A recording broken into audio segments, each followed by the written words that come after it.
Je suis très content aujourd'hui parce que Hubert a posé une question pertinente dans la communauté élévation. Il veut savoir ce que c'est qu'une fonction minorée, majorée, bornée, continue, subjective et autres.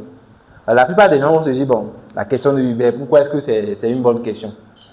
En fait, ce genre de question, ça touche au fond des choses. C'est-à-dire, la plupart des gens manipulent des outils sans savoir forcément ce que ça veut dire à fond. Alors, c'est normal qu'ils restent sur la surface en mathématiques. C'est ça qui fait que les gens n'arrivent pas à progresser. Alors, dans l'élévation, les gens posent des questions de ce genre pour comprendre vraiment quels sont les outils qu'ils manipulent. Parce qu'une fois que vous les comprenez, les choses sont beaucoup plus simples. Vous voyez, donc, je vois que Hubert a un background en informatique d'après ce qu'il a écrit ici. Et donc, je vais lui expliquer la notion de fonction, voilà, pour qu'un informaticien puisse bien comprendre ça. Donc, en fait, les fonctions, c'est quoi? Qu'est-ce que les mathématiciens ont vu pour créer donc, ce genre d'outils, donc les fonctions? Vous savez, voilà, une fonction, c'est tout comme une machine. C'est comme une machine. Et une machine fait quoi? Une machine prend en données quelque chose. Prenez par exemple, on va prendre quoi? Un four qui produit du pain. On va prendre la pâte de pain, bien sûr, et après, ça va vous sortir le pain, n'est-ce pas? C'est comme ça que ça fonctionne.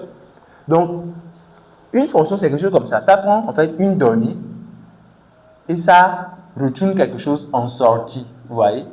Donc, votre fonction, si elle est f, elle prend en donnée is et elle donne une valeur f de is qui est y. Est-ce que vous voyez? C'est ça une fonction. Quand vous écrivez, prenons un exemple concret, quand vous dites que vous prenez par exemple f de is là, égale à la racine carrée de is. En fait, vous venez de fabriquer une fonction avec cette formule-là. Parce que là, vous avez une donnée, c'est comme si, voilà, la machine, c'est la machine racine carrée. On va le dire comme ça. Donc, si elle prend par exemple 4, elle va sortir la racine carrée de 4, c'est-à-dire 2. Est-ce que vous voyez? Donc, une fonction, c'est juste ça. Mais il y a une précision qu'il faut apporter, c'est que si je prends par exemple ici moins 4, racine carrée de moins 4 n'existe pas. Donc, lui il n'a pas d'image, qu'on appelle des images. Donc, il n'a pas de correspondant. Vous voyez l'affaire? Donc, on va dire qu'une fonction, c'est donc comme en fait une relation entre deux ensembles. Un ensemble de départ, ok, et un ensemble d'arrivée, A, B. Maintenant, à chaque élément is de l'ensemble de départ, on associe un élément qui se retrouve dans l'ensemble d'arrivée, qu'on va appeler Y. Mais ce n'est pas tous les is de l'ensemble de départ qui ont des images. C'est l'exemple, par exemple, pour la fonction racine carrée, moins 4 n'a pas d'image. Est-ce que vous voyez? Donc, on va dire simplement qu'une fonction, c'est comme quoi? C'est ce qu'il faut retenir. Donc, une fonction, c'est une relation. Là, vous l'écrivez, vous avez un notebook. Je vous conseille, en fait, pour tous ceux qui sont dans la communauté élévation, toutes les vidéos que je vais envoyer, je vous conseille d'avoir un notebook. Ok? Appelez le notebook élévation, vous écrivez élévation et vous commencez. Ok? Donc, chaque jour, je vais publier des contenus.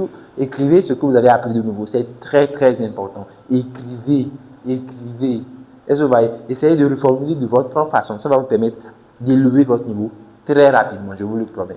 Donc, une fonction, donc écrivez ça, c'est une relation d'un ensemble A vers un ensemble B qui, à chaque élément de A, ok, à chaque X donc qui est dans A, associe un Y ou 0, parce que ce n'est pas seulement à chaque X de A, on associe un Y de B, non. C'est à chaque X de A, on associe 0 ou un Y de B. Est-ce que vous voyez?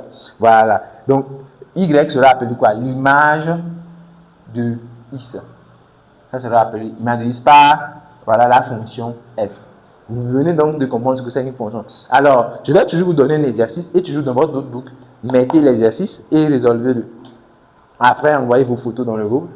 Pour que surtout Hubert qui a posé la question, toi, obligatoirement, tu dois envoyer une photo dans le groupe. Donc, tu vas me répondre, est-ce que l'équation, quand je prends l'équation, X moins Y plus 1 égale à 0, est-ce que ça définit une fonction de Y en fonction de X? Est-ce que cette équation définit une fonction de Y à partir de X? Si oui, pourquoi?